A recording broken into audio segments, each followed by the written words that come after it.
Syria में जो कुछ भी हो रहा है वो एक कॉम्प्लेक्स सिचुएशन है और एक हिस्ट्रिकल बैकग्राउंड से जुड़ी हुई है। तो इसे हमें डिटेल से समझने के लिए थोड़ा सा पीछे जाना होगा और ये देखना होगा कि ये संघर्ष कैसे शुरू हुआ। सीरिया में जो सिविल वॉर हुई है वो कैसे शुरू हुई। 2011 में अरब स्प्रिंग के दौरान जब बहुत सारे देशों में लोकतंत्र और स्वतंत्रता की मांग उठ रही थी, सीरिया में भी एक शांतिपूर्ण तरीके से प्रोटेस्ट शुरू हो गए। ये जो प्रोटेस्ट थे वो डायरेक्टेड थे, बिल्कुल सीधे तौर पर खिलाफ थे प्रेसिडेंट बशर अल असद के। लोग करप्शन, बेरोजगारी और असद के परिवार के दशकों पुराने शासन के खिलाफ सड़कों पर उतर आए। शुरुआत में ये जो प्रदर्शन थे वो छोटे थे, मतलब ग्राउंड लेवल पर कर रहे थे, लेकिन जैसे जैसे असद की सरकार ने इन्हें दबाने के लिए फोर्स का यूज किया, यानी कि बल का यूज किया, तो सिचुएशन और ज्यादा बिगड़ने लगी। अब सरकार ने प्रदर्शनकारियों पर गोलियां तक चलानी शुरू कर दी और इससे विद्रोह का एक ग्रुप बन गया, रेबल ग्रुप। धीरे धीरे ये जो शांतिपूर्ण प्रदर्शन था वो एक कॉन्फ्लिक्ट में बदल गया, एक आर्म्ड कॉन्फ्लिक्ट में बदल गया,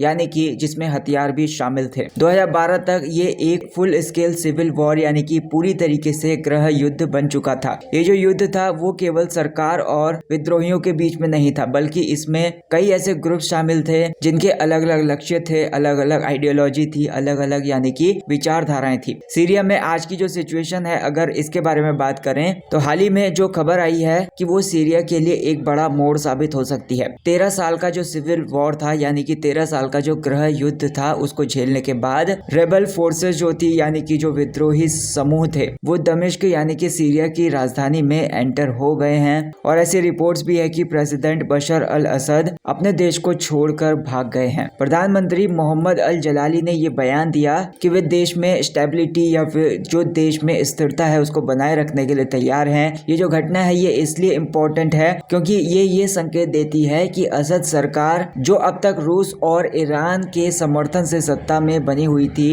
अब शायद वो कमजोर हो चुकी है। एक हाल ही की घटना में एक की प्लेयर था हयात तहरीर अल शाम यानी कि HTS। ये एक इस्लामिस्ट रेबल ग्रुप है, यानी कि इस्लामियों का विद्रोही समूह है, जिसने हाल ही में नॉर्थ वेस्टर्न सीरिया में एक बड़ा हमला किया। उन्होंने सबसे पहले अलेप्पो पर कब्जा किया जो सीरिया का दूसरा बड़ा शहर है, और फिर राजधानी दमिश्क की ओर आगे बढ़ गए। HTS और उसके जो सहयोगी ग्रुप हैं, ये सफलता बताती है कि सीरिया की जो मिलिट्री है अब कमजोर हो चुकी है। ये वही सेना है जिसने रूस और ईरान के सपोर्ट से ज्यादातर सीरिया के शहरों पर फिर से कब्जा कर लिया था, लेकिन अब ये भी सच है कि सीरिया का सबसे बड़ा जो हिस्सा है वो अब भी सरकार के नियंत्रण के बाहर है। अगर बात करें कि हयात तहरीर अल शाम है कौन, यानी कि HTS है कौन, तो हयात तहरीर अल शाम का जो गठन हुआ था वो 2012 में अल नुसरा फ्रंट के रूप में हुआ था। ये जो ग्रुप था अल कायदा से जुड़ा हुआ था और इसे शुरू से ही बहुत ज्यादा खतरनाक और बहुत ज्यादा इफेक्टिव माना गया। 2016 में इस ग्रुप ने अल कायदा से अपने संबंध तोड़ लिए और अपना नाम बदलकर हयात तहरीर अल शाम रख दिया। हालांकि जो अमेरिका है, यूनाइटेड किंगडम है और जो दूसरे देश हैं, वे अभी भी इसको अल कायदा से जुड़ा हुआ मानते हैं। इस ग्रुप के जो लीडर हैं अबू मोहम्मद अल जोलानी, तो इन पर अमेरिका ने $10 मिलियन का जो इनाम है वो घोषित किया है। तो HTS ने अलेप्पो और इब्दिल प्रोविंसेस में अपनी ताकत को मजबूत किया और सीरियन सैल्वेशन गवर्नमेंट नाम से एक एडमिनिस्ट्रेटिव फ्रेमवर्क खड़ा किया जो कि शरिया कानून के अनुसार चलता है। जोलानी का ये कहना है कि उनका लक्ष्य अब भी असद शासन जो है उसको गिराना है। वे सीरिया में जनता के द्वारा चुने गए लीडरशिप का समर्थन करेंगे। तो सिविल वॉर जो हुई है सीरिया की, उसके बारे में बात करेंगे और इसका क्या प्रभाव पड़ा है दुनिया पर, उसके बारे में बात करेंगे। तो सीरिया का ये जो गृह युद्ध है वो न केवल देश को तबाह कर रहा है बल्कि जो रीजनल और ग्लोबल पॉलिटिक्स है उसको भी प्रभावित कर रहा है। इसमें 13 साल के इस संघर्ष में 5 लाख लोग मारे गए हैं। करीब 12 मिलियन सीरियंस यानी कि 1.2 करोड़ लोग अपने घरों से बेघर हो चुके हैं, जिनमें 5 मिलियन जो हैं यानी कि 50 लाख लोग जो हैं वो शरणार्थी बनकर दूसरे देशों में रहने जा चुके हैं।